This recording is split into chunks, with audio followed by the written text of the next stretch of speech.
One man, £5 million investment, over 200 Land Rover Defenders, and a reluctant brand that almost stopped the deal happening in the first place. This is a really fascinating story. Welcome back to Rest of Revival. I'm your host, Will. Let's get into it.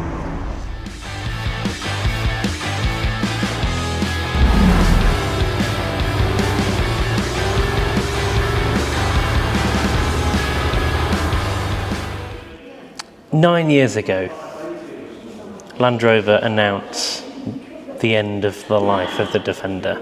Yeah. And there's lots of people that were either celebrating that or mourning that. Yeah. And you, which is illustrative of the business of Twisted, you see an opportunity where most don't. So, yeah, take us back to that time and the circumstances that led to one of the biggest financial decisions of your life. The biggest, actually.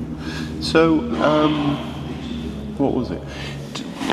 From about 2012, there were Land Rover rumours about production ending. It was always next year. And I guess, if I go back through sort of the timeline, we started in 2000-ish, it might be 99, 2000, doing the tuning parts. Started to produce a lot of stuff in sort of 02, 03, a lot of TD5 exhausts and intercoolers and just general tuning, performance enhancements. I think I had the first full Twisted demo car, which also was my own, a Java Black hard top 90 in 03. 05 we did our first kind of project, we called it Project Twisted actually, where we actually went to town on it. It was seating, it was audio, it was soundproofing, it was wheels, it was suspension, it was power. So kind of that 05-ish was when it kind of became this thing where it was more than just tuning parts, it was actually vehicles. Yeah. I think we built our first full customer vehicle late 05. Side story, chap called Nick Fordy, absolute rock star, local guy, lovely, used to buy a new Discovery as his company car every couple of years. Came to me one day, Charlie, I'm not going to buy a Discovery, I'm going to buy a Defender, but I'm going to spend the same amount as I would on my Discovery. Like, okay, great, how can we help? Well, I want you to do all the tuning and mechanical and whatever. Yeah, fine, no problem at all. So we did this car, and he went off somewhere and had an interior put in it, and some audio and some Rolls Royce carpets and whatever else. And this thing was amazing. I actually bought it off him shortly after. I think he had it for 2 years and I bought it from him and used it for a while. This thing blew my mind, and his creativity actually sparked a lot of my own ideas going forward. And the side story is, 2 years ago, his son came and had a vehicle built by us. Bloody brilliant, you know. So anyway, so 05 project car, 06 first customer car, 05, 06 first customer full builds. And back then, in reality, it was take a new Defender, throw away the bits you don't want, and put on the bits you do, the new, the Twisted stuff, and fit it in a certain way. 07, so up until maybe 05, it was in my Wendy house in the back garden in my little rented cottage. 07, 06, 07, it was in my double garage at home, another rented house I had. 07, 08, we got a little industrial unit, and it kind of ramped up from there. 08, 09, we were doing things other than Defender, bit of tractor tuning, a few Discoveries, the odd Range Rover. 2009, 10, we just decided it was Defender. We're not going to touch anything else. It was always mostly Defender, but we figured, do you know what, we can't be good at everything, let's just focus. So it was all Defender. 2010, I got an order from Coca-Cola for some promotional vehicles. We were building vehicles, they were going all over the place, and we had a team of maybe 7 or 8 or 9 people, tiny little unit. We added another unit on the industrial estate, we added another unit, always thinking if we shrink, we can get rid of a unit. You know, I didn't want to go too big too soon. We ended up in 4 or 5 units on the estate, then we got a big unit to try and get rid of some, and we couldn't in the end. We still ended up with multiple units. And So then you get to 2011, 2012, Land Rover is sort of murmuring they might stop building them. There would be a new Defender. The intention was always, you know, new Defender will come out, we'll work with it. So when eventually in 2014 they announced they were going to stop at the end of 15, I think it was maybe October 14, I got a call from a guy at Land Rover, corporate sales. He's like, Charlie, we're going to stop production. We're stopping in December of 15. Figured you will want some cars. We've been buying, I don't know, 2 or 3 at a time, maybe 4 or 5 occasionally, maybe 30 a year or something. Probably less actually, 20 odd a year. So we had a relationship with him, and he said, you might want to order some. We're going to stop in December. So I chatted with him a little bit back and forth. He invited me to a meeting at Ripon Land Rover at the time, 15 minutes down the road, who I'd always bought my cars off.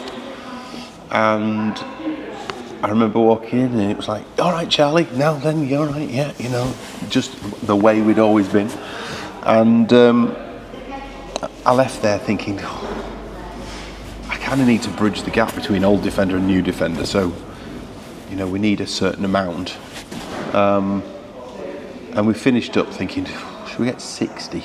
God, that's a lot of cars, that's a lot of money, how are we going to do this? So I chatted to him a bit more. I said, can we stage the delivery? Yeah, no problem. Can we get them like every month? Yeah, no problem. Can we pay for them as they arrive? Yeah, no problem. Right, okay, I'll come back to you with an order. And he rang me then on a Friday at 4 o'clock, and I was coming up the M42, I think. He's like, Charlie, there's a policy change. The meeting was today.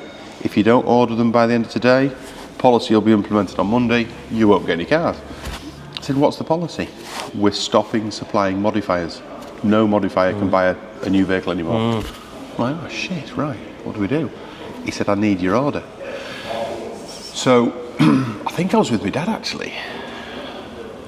So I ended up in the passenger seat with a scrap of paper trying to work out what I wanted. And I remember writing JF as in months, January, February, March, all the way through D for December. And I wrote, right, well, if I take 8 in that month and 10 in that month and 12 in that month and the last months were 25 and 40 a month, I finished up at 240 cars.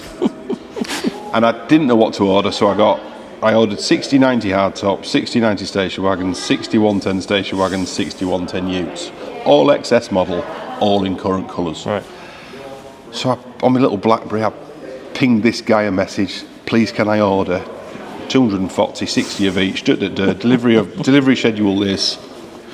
And about 5 to 5 he replies, thank you Charles for your very valuable order. Brilliant. No clue how I was going to pay for them, no clue where I was going to put them, I had no bloody money, but I needed to have them from my own peace of mind that we would have a batch of something to carry us through to the new Defender. Yeah. And I think at that point we've maybe seen the new Defender on the front cover of Autocar or whatever, and there was something coming. We just didn't know what. It looked very much like a Skoda Yeti at that point. Anyway, I think on the Monday, Ripon Land Rover, Howard there, Charles, you know, thanks for your order. And about 2-3 months later, I got a phone call. Do you want to come for a meeting at Ripon? Yeah. Went to this meeting, walked through the door. Hello, Mr. Fawcett. I'm like, ooh, where's Charlie gone? Yeah. And I walked into this room full of soups. Yeah. People I didn't know. And the guys at Ripon had been amazing over the years. Great people. But there's a room full of soups. What's going on? Right, Mr. Fawcett. Oh, China teapot tea set came out, silver teapot. It's normally a mug, you know. Managing expectations. And they basically said that we had a frustrated contract. I'd never heard that term before. I'm like, what's one of those? Well, basically, you know, you've ordered these vehicles and, well, we can't supply them. We're not building enough cars, so you can't have them. So clearly this policy that was coming in, they'd realised what had gone on. They didn't want us to have the cars. Do you think that was a production issue, or Do you think it was a price issue and they'd realised what they'd done? I think it was partially price and partially pride. Yeah. You know, they didn't want Twisted to have their cars. Yeah, because you negotiated quite a discount, hadn't you? Yeah, it's about 22. No, 14.8% average. Sorry, 22,000 per unit. Yeah, so 14.8% discount off the retail, and the average unit price therefore was, I don't know, 22.8 or something plus that. And they'd realised 110's more, 90's less. You know what I mean? Yeah. Hang on a second, demand's going to skyrocket. We've made a boo-boo here. Yeah, and they just didn't want modifiers having cars. Yeah. So they used this terminology. I didn't know what it meant. I said, right, well, guys, you know, I'm going to have to go and do some thinking here. I'll come back to you. And I happened to talk to a lawyer friend of mine. I said, use this word, frustrated so much or other. Anyway, it turns out, because I'd sent an email with an order on it, and they'd replied, that is a contract, which I didn't realise, but that's great. So I went back to them and said, look, there's a contract, you know, you have to supply us. And they said, well, we can't supply you. So my lawyer friend said, right, well, they're going to have to pay your losses. Right, so what are the losses on 240 cars that potentially you could take from, you know, a 30 grand car to a 100 grand car? What's the margin? What's our potential loss? What's the risk to the business? So I went back and said, right, okay, well, if you can't supply them, you're going to have to pay us this. Okay, you can have your cars. So they started to supply them. But by then, it pushed the whole order on. So I was going to get them January 15 through to December 15. And by then, it was June of 15. So they started supplying them in June, which also benefited me, bluntly. It gave me 6 months to find some money. So we managed to borrow some money. And they started delivering them in June, and I would pick up 8, and the next month 12, next month 12, and it went on like that up till June of 16, where we got the final batch of 25. I think May of 16 we got 40. But they became quite challenging through the order. You know, we ordered lots of one particular colour and they cancelled the order, and then halfway through they said, you know, you've broken the terms of the contract, you're not getting any more, and we had to argue with them again, and eventually we got them all bar one. They delivered 239. They lost one. So we had sheds full of brand new Land Rovers, and it was absolutely amazing to see these things lined up. Just mind-blowing. I wish I'd taken more pictures. Yeah. But we didn't even have electric in one of the sheds, so you get into the depths of it. It was just pitch black, but it was full of Land Rovers and old ammunition stuff. Yeah. So you would have had to scramble around for banks to lend you the money. Banks wouldn't. Yeah. I was introduced to a private chap who had just done a deal, come away with some cash, and wanted a return on his cash. And he very kindly put up the first $1 million in return for 10% interest. Right. So it was costing me 8,000 quid a month in interest for that first $1 million. And then because he'd done that, that got us through, I think, 4 months of orders. Right. Because we were also selling them every month as well. Okay. So we were going through 5 or 6 a month at the time. And prices started to go up, which is what I had hoped and assumed would happen. Yeah.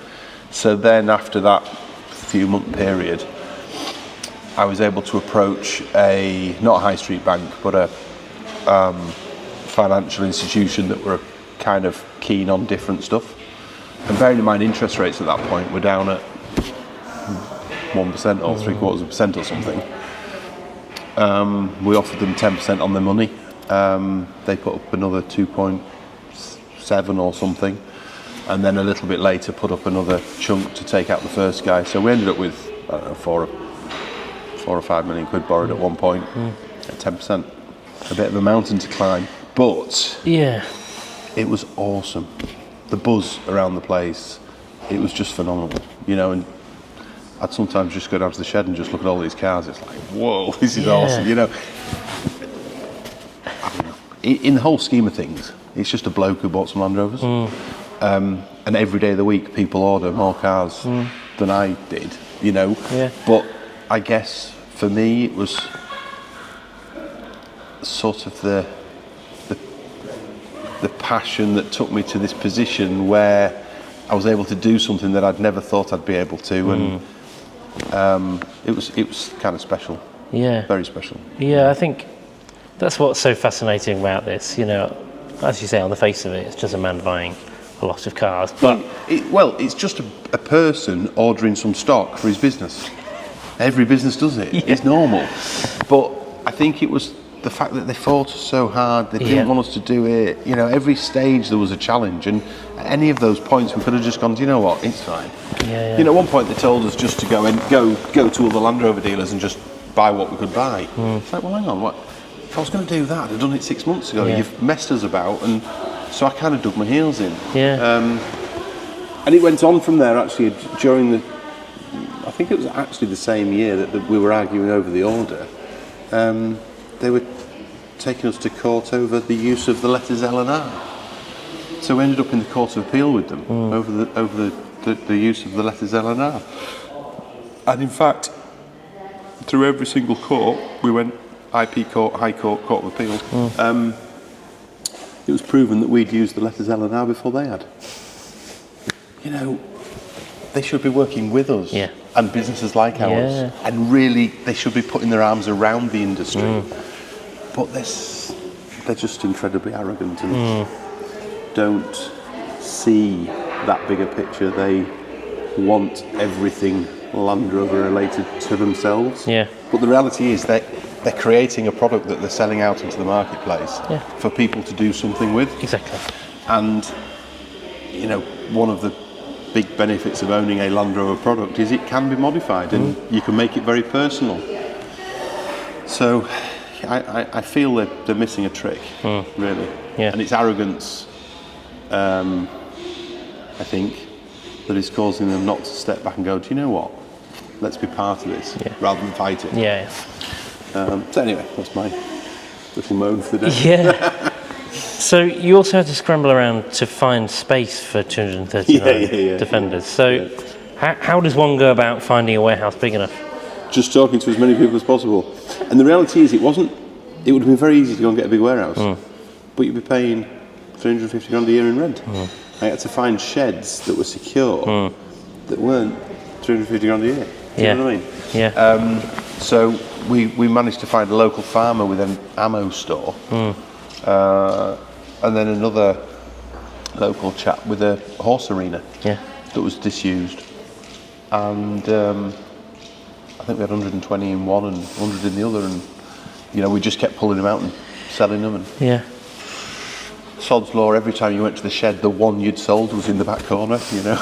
The logistics was amazing. Just moving cars around, you know, keys. The second to last month when I picked them up from Ripon, they were that sick of us because I think what Ripon had tried to do, they were going through a sale, they were selling the business, and they wanted our order to bolster the numbers for the year. And they were expecting the order to go through them as a retail order, but with discount. Yeah. And because JLR got involved, JLR gave them a registration fee, and that was it. Right. So they made a few hundred quid a car, where they should have made a few grand a car. Right. So by month 10 or 11, and we're every month going and picking up cars that they know they could be selling at Retail Plus, and we were taking them. They met me at the door with a cardboard box full of keys. I went, there you go. They're round the back. And half of them had no fuel in, they weren't clean, they'd not been PDI'd, but you know, it didn't matter, I just wanted them, so it was fine. But I was going to say, one of the boring questions is just logistically how you know, are they on trickle charge? Do you just keep moving them? Like, how do you label the keys? Like, surely there's a massive logistical challenge. We bought lots of key boxes. We put in CCTV, we put in motion detectors, we put barriers across doors, trickle chargers, we bought hundreds of trickle chargers, hundreds of car covers, and just kept checking them. And, you know, 9 years later, I've still got some, I've given up with the trickle chargers, you know. if the battery dies, I'll just put a fresh battery in it, Yeah, you know. And most of the vehicles we're building now, in fact all of them, get a new engine. So, you know, I'm not even worried about turning them over every so often. Right. Because when they come here, they're literally getting taken to pieces, put on the floor in bits. Yeah. So, you know, it's a car that's done 11 miles or something. Yeah. But we just take them completely apart and start again. So, but I guarantee if I went, you know, most of them now with a booster pack would start and drive and be perfect, even though they've been sat there all that time. Yeah. We went through a bit of a process of bringing them in, servicing them, you know, going around them, putting a little bit of grease here and there, and making sure tyre pressures were right. And I think they all had a fuel pump at one point. I think we replaced 90 fuel pumps. One guy's job to take 90 fuel tanks out and put them back in again. But that was probably the one mistake I made, was I didn't leave them entirely full of fuel, Right. which I should have done. I left them, you know, quarter or half or Yeah. whatever. But they're you know, they're perfect. You know, we sold one last week. Particular customer overseas wouldn't, you know, did not want us to buy a used vehicle and work on it. He wanted the best, newest he could possibly have. Right. So it'll get dragged out of the store shortly, and you know, go through the process. So. And was the intention to always modify every single one? Yeah, I have to do. Yeah, it's part of the contract actually. Right. We weren't allowed to sell them standard. I see. So they have to go out the door modified. We had a traffic light system. Right. You know, we asked the question, can we change the wipers? No, that's not a modification. You know, we're like, well, what is a modification? Because it was very vague. And we didn't want them to trip us up. Yeah. You know? Yeah. So it was, you know, you get a green light for suspension and power, or a green light for wheels and seats, or whatever it was at the time. Right. But we had to negotiate all of this. At the time or up front? At the time, the contract stated they had to be modified, and after they'd delivered 120, they ceased deliveries and said we have to define modification. So we had to meet with their in-house counsel and agree what modification was. Not because we'd broken the contract, just because they were trying to find ways to not deliver. Yeah. But, you know, great guy. You know, we negotiated a traffic light system and we stuck to it. So. Okay. Yeah. And how many are left from the original 239? A few, not many. Less than 10? No, not enough. There's probably 21 or 2 left, I would think. And what's the plan with all of those? Keep them as long as I possibly can. How many of those 21 will go to modification and clients? Well, ultimately they all will at some point. But it'll be a sad day. And as I just said, when we build a Twisted now, compared to what we were doing back in 2016, that was take a brand new vehicle, take a load of stuff away and put a load of stuff on. Yeah. Every car now is taken apart to the ground, and there is not a lot of Land Rover left. There's so many components are changed. We actually don't need to use a delivery mileage new vehicle out of our store, because whichever one you use, the standard is the same. Yeah. But going back to the point that it's a passion purchase, there are certain customers that say, look, no, it has to be the newest possible, best, even though you're throwing new, brilliant things away. Yeah, they don't want the idea of used. They would always rather have. And so they come out of the shed quite slowly now, where once they were coming out 6 or 8 a month, you know. Yeah. But yeah, ultimately they'll all end up. But it's nice still to see a few, but as I say, not enough.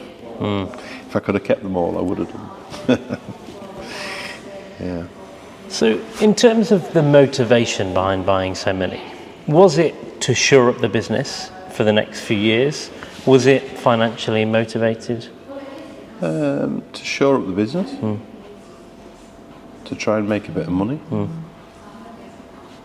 to satisfy the need to gamble. Probably mostly because they said I couldn't have them. You know? David versus Goliath. The point being, there wasn't a risk.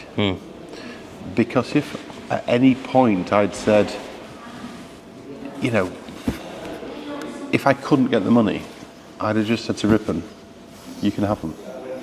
Yeah. And they'd have been like, thank you, you know? Yeah. If I couldn't store them, you could have sold them all pretty quickly, you know? But I didn't want to sell them all quickly. Yeah. If it had been a pure financial decision, Yeah. I'd have sold them all within 3 years Right. when they were at their peak. Okay. They were fetching fortunes. But actually, I didn't want to. It was the knowledge that they're there.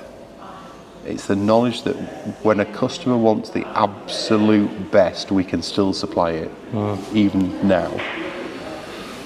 And it's probably 2 fingers up to JLR as well at one point, you know. Yeah. If someone says no, you can't have some. Years ago, I remember a guy came to see me about something, and his business was a concierge sort of service for VIPs. I said, how do you get into that? He said, well, actually, I have a contract with O2, and we supply phones to VIPs. So they go hand in hand. He said, so I supply them a phone. I've got their phone number. I then set up my concierge service, and if they want a table at whatever restaurant, or a flight to this, or a visit to that, I sort it. So it's amazing. I said, what's this phone system you've got? He said, oh. And at the time, it was maybe 05, 6, 7 or whatever. And it was unlimited minutes, unlimited this, latest phone, swapped every so often, 25 quid a month. I said, can I have one? He was like, no, you're not a VIP. What do you? Well, I want one though. I'll pay you. No, you're not a VIP. And I wanted it so much more because he said I couldn't have it. Yeah. So the worst thing JLR could do at that time was say, you're not having them. I'm like, well, I want them, you know. I'm not telling you I can't afford to pay for them or put them anywhere, but, you know, tell me I can't have something like that. I think it's human nature. You want it more, don't you? Yeah. So, Especially the way they treated you as well. I suppose it was like... yeah, it's just business. Yeah. It's just business. But, caveat, it's very personal to me. Every single car, everything we do as a business, I take it very personally. Yeah. So, in one sense, it's just business. It's fine. But in another sense, it keeps me awake at night, you know? And it wakes me up early in the morning sometimes, you know? It's very personal. Yeah. And you look at today and where the business is, and obviously where you are now has a lot to thank for that decision. Oh, God. All those years ago. Oh, yeah. Yeah. You know, we made money out of it. Of course we did. Probably when I ordered the vehicles, we had, I don't know, 22 people working here, something like that, in maybe 3 buildings. You know, go back to 2008, I didn't have a ramp. Me and my pal Gary would lay on the floor of the workshop and fit things underneath cars. I had no money for a ramp. And it was probably 2009 where I saved up $3,000 to buy a cheap Chinese ramp, you know? And everything we've done, the business had to perform, it had to make a little bit every month. Every job we did had to make a little bit. We couldn't ever lose money because we had no pot to fall back on. Like, literally. You know, at one point, early days, I think I had 55,000 quid on credit cards because that was the only way I could buy things for the business. Yeah. And I'm paying like 26.9% interest on that money, you know? And it's... But you ring a bank and say, can I borrow some money to start a business? Not a chance. Have you got trading history? Well, no, I'm starting it. Well, have you got any security? No. Well, you can't have any money. You're like, what do you do? So it always had to perform. I can't even remember the question now. What was the question? We were talking about how that decision has taken us to where we are how today. It's got us here. It was more of a statement, it wasn't really a yeah, question. so, you know, we were 22 people, probably 7 or 8 ramps, and, you know, of a certain size. I think the order of vehicles was 3 times our turnover that year. So the order was 3 times bigger than the whole business's turnover. Yeah. So from that point to this, it's 9 years. We've now got 5 marine businesses operating on the south coast. We're building our own boats in Lymington. We have an engineering shop in Salcombe. We have a brokerage and engineering shop in Dartmouth. We have an engineering shop in Brighton. We have a automotive marine showroom in Salcombe. We're building ribs from 6 to 12 metres. We're selling through brokerage boats. We're engineering. We have a new factory opening under license in Japan on the 10th of September. In fact, just before I met you this morning, I was on a call with our Japan team, and we've just passed the emissions test to take our vehicles into Japan and register them correctly rather than going through the side door. That's probably been 5 months' work for some of our R&D guys just to pass the emissions test. Yeah. And that's the same emissions test that a manufacturer of 50,000 cars a year has to pass. Yeah. So there's a 25,000 square metre showroom and factory opening on the 10th of September in Yokohama. We have a small facility in the US. We have stock in the US. I have a business partner in the US. I have a business partner in the marine business.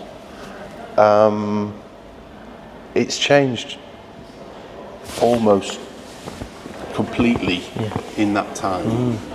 And, you know, the only way businesses change and grow and evolve is through making a bit of money. And nobody should feel bad about making money, because you need it to be able to reinvest it. You've got to keep spending, you know. I bet we spent more on printers and photocopier and sellotape this year than, you know, our entire marketing budget 10 years ago. Do you know what I mean? The business changes and it has to do. Yeah, you can't stay still. There are times when I wish I could go back and be me and Gary in a shed and messing about with Land Rovers, but the reality is it's a different beast now. We're probably at 70 or 80 direct employees, probably 100 and odd indirect through our licensed businesses. There's some cool stuff going on. We've just launched Range Rover. We launched the T-Bug recently. We launched Jimny a couple of years ago. Yeah. Defender just evolves constantly. We've probably developed 30 or 40 new components this year, constantly refining what we're doing. It's bonkers, really. And it's only my journey. It doesn't really mean much to anyone else, but from my perspective, it's humbling. The cool people we get to meet and the cool stuff we get to do, you know. Yeah, it's a very cool business. So marine's great, evolving, growing, some really cool stuff going on. We were testing some autonomous kit recently, which was really interesting, driving a 300 horse, 9 metre rib that's over there from a remote control here at 40 knots, you know, amazing. So there's some cool stuff going on with marine. Automotive just continues to evolve. The US is a big opportunity for us just now. Within 3 years, I want to be manufacturing in the US rather than restoring in the US. So we're going through the process just now of registering as a manufacturer. I want to build a Twisted. That would probably close off the circle for me. Yeah. From drawing them as a kid, I've always had this passion to actually create something of my own. I want a legacy. I want that legacy to be something exceptional, phenomenal, and something that makes me smile when I'm sat in my rocking chair on my veranda when I'm an old guy, if I get that far. So for me, within the business, keep evolving, but with an eye on developing something that we can call a Twisted. Range Rover, I'm so excited about. For me, Range Rover's it's really close to my heart because it's one of the first cars I remember. Yeah. Little stainless clip to flick the ashtray open in the centre, and the bloody great big long gear lever, and the tailgate. There's just things about classic Range Rover that get me excited, and we've been 3 years working on our first one, and it's a car that'll stay with me and around the business forever. Yeah. Bahama Gold. We've hand rolled on this particular one. We've hand rolled the arches to flick them so that we put a bigger wheel and tyre on, just like Dad did back in 1982. Changed the front valance, made it a little bit meatier, based again on Dad put this MGB GT front spoiler actually on his Range Rover and cut it in the middle, made it bigger, and it looks so cool. I've got this picture of this car, and I was like, I need to remake that. And we've taken it to one little event. We've not promoted it at all. There's been a few pictures on our social. No press, no PR, nothing. I think we're on our 6th or 7th order just now. And we still don't know what it's going to cost nor when anyone can have it. It is going to be expensive. The labour in a Range Rover is insane. Yes. But comforting that we've got people that are saying, you know what, I'll have one of them, you know. So constant evolution of the product, continue to push the boundaries of what can be done with Defender, while having an eye on creating the Twisted, but never walking away from this. Yeah. Because this is where it all began, and the North Star. It'll always stay. So yeah. Yeah, fantastic. Well, thank you. Times. Yeah, thank you for sharing all of that. I could easily sit here all day and listen to you. I think you get bored at some point. Doubt it.